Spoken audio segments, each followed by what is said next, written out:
But you might have seen Derelict's first film opening night, Friday evening. Oh, I didn't know that. That's Yeah, cool. Oh, that's gonna that's gonna send it down. it's That's a gonna rough. be Oh, please, Norwegians though. Scandinavian people love darkness, don't yeah. they? There's a tradition of noir in your country. You've had a long festival run with it. Yeah, I mean, we took our time. We did Fright Fest and we did Fantaspoa, and the effect of that is these festivals are so big that you get a genuine sense of what it's going to be like outside once the film is released. The range of reactions we've had has been wild, like really crazy. But yeah, it's been good. I've enjoyed it. This is your second feature. Yeah. How did you feel going into this festival circuit once more with the second feature? Well, I mean, in a way, you could, if you want to see the glass half full, is that I was lucky that the first one ended up being such a disaster because the distribution, we're not going to go into that too much, but the distribution was such a disaster that I kind of felt like it was almost more like a first feature than a second one, essentially. So you don't have the pressure of delivering a second feature that's better than the first because nobody's really seen the first, and the ones who have been missold the film so badly that they hated it anyway, so they have zero expectation of you. But yeah, I think it was received really well. And obviously, the thing that was bizarre and still is to me is it's not a horror film, but we keep getting selected in these horror festivals, which is so strange. Yeah, I take it as a compliment. I think the general consensus is that it's so bleak that it does have kind of space in the horror festival scene, which fine by me. I love horror, so yeah. I suppose that you as a director, you're going to keep working in that same tonal space then, maybe if you change genres. Yeah, my ambition, for me, who I am, because I say my ambition, but I don't even think it's something that's conscious. The thing that defines me, anybody that knows me knows one thing about me is I love cinema. I love every genre. I love every type of film. And so my ideal of filmmaking would be to be able to operate in every kind of genre. Yeah, Derelict was that. I was very conscious that the previous feature that I'd done had flopped very, very violently. And so part of my reaction was to say, look, let's leave horror on the side for a bit, to do something else. Let's do a character piece, maybe a drama, something. It came out bleak, as you know. But yeah, there was definitely a conscious effort to go, no, let's do something else. And then the next film I have in the pipeline again is, very different. It's very difficult to build a career floating between genres. It's very tricky. Mm. But I'm hoping, being independent at the moment, maybe hopefully not too independent for too long, you kind of get to do what you want. So you might as well. You might as well try a different thing. Yeah, I totally agree. I think that it's so tempting to chase buzzwords and trends and brand yourself because it really works, but Yeah. anyone can do it. Yeah, you're right. And but that to me, that's like, yeah, but these are considerations that I don't know how much we should be thinking about that being low budget in these. Like surely the point is to be able to create freely things that are different, things that maybe don't obey certain rules, etc. And you can, I'm not opposed to building yourself a brand and doing all that stuff. I don't know how to do it. Maybe one day I'm in a position where someone can build my brand for me, and I'll happily accept that. But I don't know how to do that. I just know how to make the films. I love the films. I know what kind of film I want to make. Everything I do, I feel it feels like stab wounds telling me you could do better, you could do better, you could do better. It's not good enough. You're not good enough. Everything you do, it's always at all times. You show the film to anyone and you go, and even when they say, "Oh, it was great, I absolutely loved it," you go, "Did you though?" Or are you just saying that because that kind of self doubt, that constant self doubt, is kind of the bane of my life because Mm. it's I never believe that it's good enough, even when people tell me. But I mean, I would say that that attitude, like harmful though it can be, is giving you a name in the indie sphere of being somebody who produces at very high quality. Because I mean, we spoke to Aviana, maybe, well, she was in this film, you've maybe seen her recently, but she was saying, every time, like, wants to work with you again because she knows your film's going to come out looking beautiful. So I think Mhm. you do set a standard for yourself that is being recognized, even if it is a painful thing to do. So what does it feel like standing on the red carpet at Fright Fest? What's going through your head? Man, that was weird. That's like it's Fright Fest. I mean, it's a big fest. It's the biggest fest we've ever done. It's kind of a blur. Like I just remember, because you turn up and all these people they're busy with other filmmakers as well. There's other filmmakers presenting their films. They got to get them on their media wall, and they got to get them to present their film. So until it's your turn, they don't really have much time for you. But then when it's your turn, it's like a tornado. They just grab you, they throw you on the media wall. You do 14 interviews, and you're looking around, and Pete's doing an interview, and Darren's doing an interview, and everybody's talking, and blah blah blah. And then before you know it, it's time to go and introduce the film, and Andy's introducing the film. And we had a very weird thing where we were showing in Odeon on Leicester Square, which is, I mean, every filmmaker's dream. But it was Odeon Lux, which meant the screen was absolutely massive and beautiful. The sound was perfect, but it's only a 72 seaters because they're big seats, comfortable, etc. So we made the decision we would not buy a single ticket for the cast or the crew. We'd leave it to sell out entirely to people who had not seen the film because 72 seaters, you think if you get 10 people of yours in there, that's 62 people seeing your film, not 72. You want to maximize the amount of people who see the film. So we weren't even in the theater when the film showed. So we were Okay. waiting outside, we were having a little drink. Everybody looked nervous. We were like, oh, because this is the first time you're showing. I mean, you were there at the cast and crew showing, which we did, which had what, 200 people or something, so it's not the number of people. But when you show it to the cast and crew, they've been part of the journey. They might not love the final product, but they'll at least have some respect for it because they've seen the process. Whereas when you show it to a brand new audience, it might only be 72 people, but these are 72 people that know nothing about the film. They will judge it purely on its merits. So it's nerve-wracking. It's just a blur. We finished, and I was like, okay. And then before you know it, all the press reviews are coming out, and you're getting positive reviews from Kim Newman and Kat Hughes, and it's great. It feels great. And then on Letterboxd, you get the audience's reaction, and obviously they vary. They go from one thing to another. Some people think it doesn't really have a place in Fright Fest. Other people have a problem with this, and there's someone else's problem with that. There's this thing where you will read 50 different reviews. They'll all have 50 different problems about your film. So if you take what everybody's saying, you have an endless list of things that you'd have to change. You'd make a completely different film. It's odd. It's an odd thing having this level of access to criticism of your work. Yeah. So you have to kind of make a conscious, rational effort to kind of fight yourself and say, no, do what you think the way you think you should do it. That means at some point your feelings have to kind of go away and your intellect has to take over and say, no, look, the way to make films is to listen to yourself. And eventually you'll find an audience that just loves it. Talk to me. Let's go back a bit and talk about the Yeah. where the script came from for Derelict.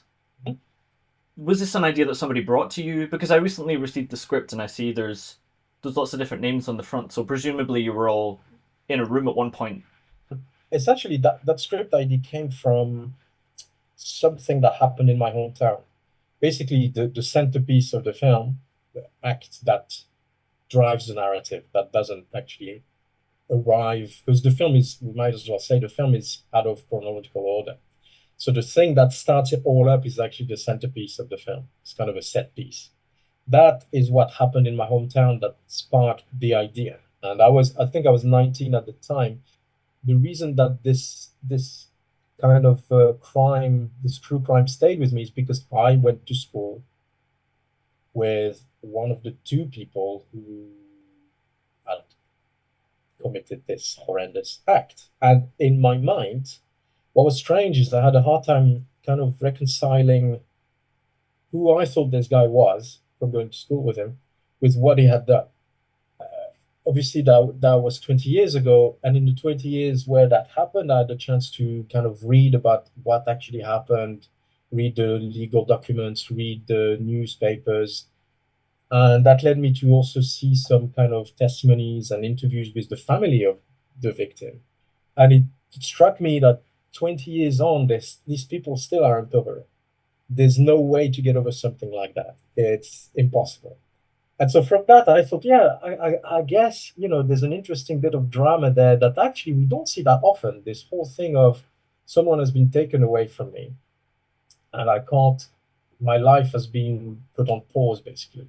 Everything has stopped for me and I don't know how to deal with it. I have no power.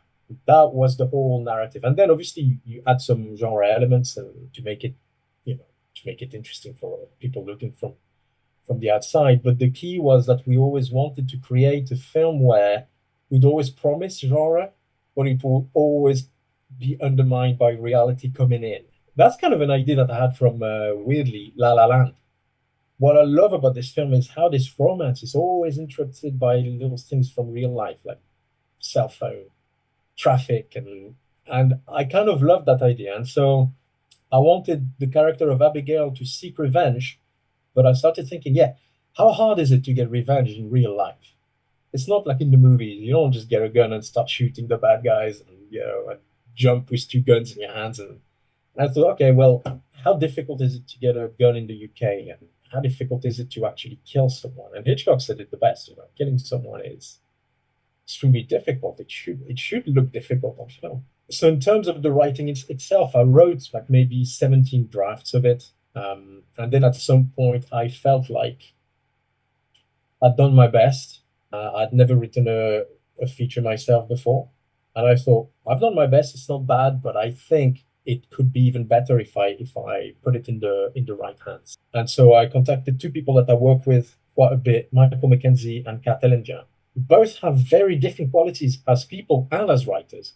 Michael has written a bunch of crime novels, and I felt that was great for kind of oiling up the plot, little things that maybe didn't quite work, and things that, one thing I hate in films is when you can see the cogs of the plot turning. You see it and you go, yeah, I know exactly where this is going. It's going there and there and there, and it's going like this, and you can see where the elements are placed so that they'll come back late. And I didn't want that, so I got Michael to do a pass, and he oiled up quite a few bits and then reworked some of the dialogue. But essentially, I also wanted Kat to bring her real life experience. Being a working class writer, I wanted her to rewrite some of the dialogue to really get because I'm French, so to really get the kind of slang from the UK and the working class talk, which he did brilliantly.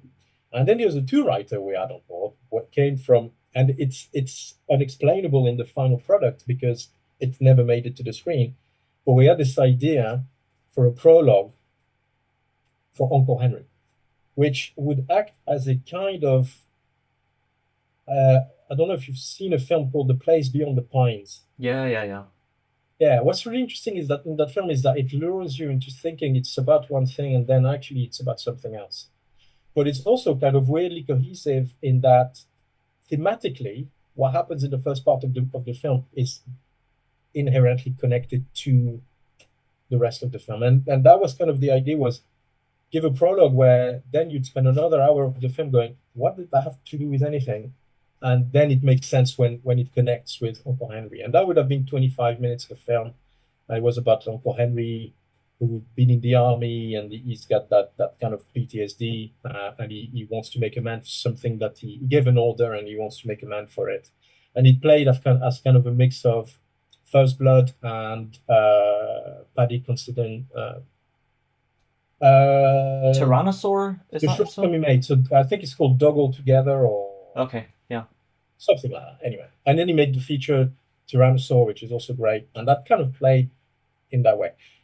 And that was my wife Sarah wrote this. Todd Rogers helped. He did the first draft, I think, and then Sarah came and remodeled it. But we just literally ran out of money. We ran out of money, and I was editing the film as we were going, and by that stage we already had a like 2.5 hour movie. I'm like, oh God, we're gonna add 25 minutes to this. This is gonna be unsellable. And you do have to worry about, as much as I say, the art should be your first and last concern. Yes, but someone has to see it at some point. And a 3 hour indie movie made for £35,000, I don't know anyone would show it. So we kind of gave up, but it was heartbreaking because it was part of my favorite part of the film. It was great. I love that. I love that story. Curating this festival, that time is the number one thing that is eliminated. So many great films. There was like one short film that was like half an hour that I thought, yeah, this is good enough to like ruin the chances of six other people. But that's what it's gonna do. That's what half an hour does. So it's unfortunate, but it's a very real It's tricky concern. because US festivals, you have slots that you have to fill, but if a film is way too long, then you Yeah, have to either eliminate another film or eliminate the short films, which is not fair on other filmmakers, etc. yeah, But honestly, whilst we were very aware that Derelict is 2 hours long, we were like, and we've had that criticism quite a bit that the film is too long, and it's like, okay, what would you cut? Because the thing is, you could say it's too long, but it doesn't have one story; it has two full stories yeah. because you follow Abigail, and then you also follow Matt, and you follow his story, and you could argue it could be a tighter genre film, it could be just a pure revenge thriller, and then you'd have to basically get rid of most of Matt's story. Yeah. But then you could also argue that's not the film I wanted to make. I mean, You know? when I think of this film, I think about how the emotional beats are stretched out in a really unique way, unique to your style, I think. That is what sells the film, and that requires time. And it Mm. requires that you get into the pace of the film. And I really like that about it. So I think it's like And also, confidently presented. there's a lot going underneath. I want to trust the audience is going to pay attention and read into what it is that we are doing. Yeah. Yeah. I can't You have remember to the make question. it for, I mean, you have to assume the same intelligence in the viewer as you have. Or at least like pitch to your ideal audience, I suppose, instead of Yeah, yeah. I always want to assume they're even more intelligent than I am. Yeah. But then you put layers and layers and layers of stuff in your films, and it doesn't get brought up in mostly. I mean, I said that we've had some absolutely stunning readings on this film. One by Anton Bitel, which is this guy. I mean, I didn't even give him any context, and he came up and he wrote this piece, and it's literally you can see your film explained to you, and even some stuff that you hadn't even considered that's explained to you, and you go, "Wow, yeah." And then we had Nice. Hannah McGill not long ago who wrote something that I thought, yeah, this is really satisfying when it's not so much the positivity, it's when people understand specific stuff that you go, ah, yes, because I put that in there and I wanted people to see it. You can't, at any given point, no matter how hard you think about it, you can't guess what's going to wash over people or what they're actually going to assimilate and think about when they're looking at the image. It's very strange. If one serious person watches the film and decides to write a good analysis of it, then it will be in the open and people will start looking at it for these hidden kind of things. Because I forgot to mention something about the writing of this is that about 10 years ago, I found out that my father he's passed away now, but was a homosexual, and he lived in the closet for quite a large chunk of his life. And when I found out, it all made sense. I was like, yeah, no, it makes sense. I get it now. And it was the point where our relationship finally flourished because before that, I always felt like he kept a distance. And I suppose the idea was that he would hide and that getting people close to you, they're going to see something that you don't necessarily want them to see. I think he had a fear that his children would reject him, which we didn't. We did not. And my mother did not, accept it, and it ended up tragically. But the point being that there was this idea that I wanted to make a film about repressed homosexuality. And the thing about repressed feelings is that if you make them obvious, they're not repressed. They have to be in the background.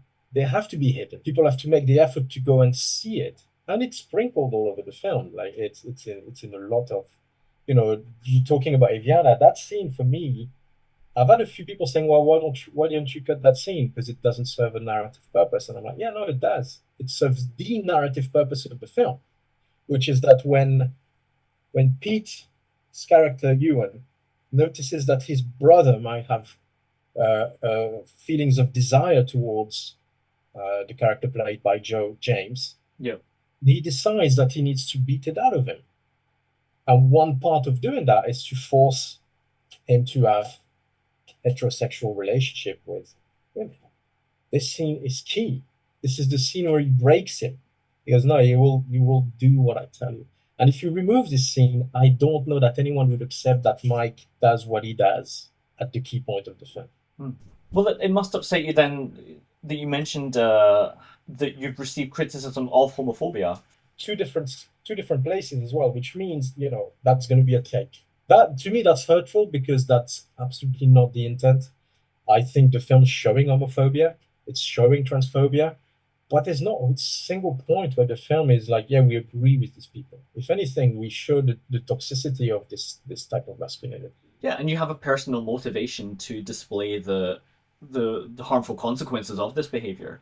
I think Yeah, what upsets me about that reading is that it might scare people off tackling that topic at all if they think they're going to receive charges of that if they put it in their films. So then absolutely. people are going to talk about it less. Especially where, you're in my situation where it's now a complicated matter for me because my own father, you know, was a homosexual, and I dedicated this film to him. I'm giving this film to him. I made it because I love that man. His pain hurts me because I couldn't understand why he wouldn't trust me, his son, to love him for who he was. And there's also another point that's worth bringing up is that these things happen in real life. Just because we're now in 2025 and a lot of middle class people think that by being themselves on TikTok they've eradicated homophobia, they haven't. In working class circles, Hmm. there's still kids that are terrified coming out of to their parents. There's still kids that are terrified of other kids in their neighborhood. It's a thing. It exists. It's real. I've seen it. I've grown up in some really rough areas. I've seen all sorts, and it still exists. It's not a hot take. Oh yeah, I think that most of progress was just letting men know that saying it out loud is not okay, and then they said, okay, I won't say it out loud anymore. I'll just think it, and it didn't change I'll their just think mind. it. Yeah, I'll just think it. Let it simmer in, and then let it explode at a random time. We need to be able to talk about this. yeah. We need to be able to talk about the fact that some men feel that way. I really appreciate you sharing all of these personal details about the film. It's really going to Oh, that's enhance my next viewing. Um, and my I wife really think, Sarah was listening, and she remarked that I never give you the end of that story about the subtext of repressed homosexuality. And the point that I was making is that I had a writer called George Lee, who's a brilliant, absolutely brilliant writer, who wrote a piece about his own experience of being a gay man in the UK, and how what he really appreciated about the film is that it reflected his own experience in that it's never openly naming those feelings. You have to pay attention, you have to look at it, you have to, and therefore it becomes an experience that's closer to reality than what you see in most representations especially in UK films today. Which I don't know. I mean, but it was interesting to hear it from someone who's lived it, I guess. yeah. That was the point of that. Sorry. Yeah. No, that's a good point. I appreciate it. This film was 10 times the budget of your first one, more or less. Yeah, a bit less, but yeah. Yeah, about. I know you had it was a lot, as it always is for indies, it was a lot of work to gather that money, right? Yeah. Yeah. Yeah. I mean, we did a crowdfunding, which didn't work. We and I'm a sucker for experience in that you can experience something and get something out of it, even if it's not entirely positive. Like I love experiencing things. If they don't work out, I can learn from them. The problem with our crowdfunding is there was absolutely nothing to learn other than don't make gritty black and white films. Right. Which, everybody that looked at that crowdfunding campaign, we asked quite a few people because after the first few days, we're like, okay, it's not really doing as well as we'd hope. If you know anything about crowdfunding, you raise most of the money the first few days, and we were doing okay, but after 3 days, I thought we're not making that money. Mm. And we sent it to a few experts and people who had very successful campaigns. And they said, well, the thing is, you guys are producing new content every day. I had tons of interview, I had trailers, we had shot a trailer for the film, we had images, we had interviews with the cast, we had new content every day, and it didn't change a thing. So there was nothing to learn about. So Mm. eventually we ended up towards the end with about, I think we had 15 or 16,000 pounds out of the 30,000 pounds we were asking for. And we did the last push, and then the platform we used decided that one of the people who had given us quite a large sum of money, I think it was £5,000, that the money was from a dubious source, so they took it away. So we went from looking like a possible campaign with £16,000 out of a £30,000 goal to a campaign that didn't look like it was getting funded anytime soon, which means you get into a situation where people look at it and they go, nah, it's not worth it. It's not going to get made. Mm. And yeah, they took pretty much 40% of our funding away in the last stretch, which was the last blow. Luckily, we got that £14,000, which meant we only had to find the other half. And I went to friends and I went to family, and I can never thank them enough. There's a number of people, Pierre Jacquet, Eric Fitzdelson, uh, Reda and Ness, who are good friends and literally came up with all the money. And that's how we got this movie made. And now, in terms of the budget being 10 times the amount, what's really funny is the amount of people that came to find us after the showing of Derelict and went, oh, yeah, no, yeah, I like Driving Hill, but Derelict is, I mean, I don't know what you guys did, but it's like, it's so much better. You go, no, it is partly because we had more money. You know, that's partly what it is. Yeah, of course you get the experience. There's mistakes you're not going to make, but yeah, money is something that matters in film. You can't get around it. Mm. In this case, it gave you access to like renting different places for filming and Mostly actors. right. Because here's the thing, right? On Wyvern Hill, we had Patch, he was great, and we had Pete, he was great, and Ellie. So the main three people were really good. Everybody around it, they were not professional actors. Mm. You can't afford to pay professional actors with £5,000. Mm. You know? With Derelict, we had 35 in the end. And so what we decided to do is we looked for the best actors we could find.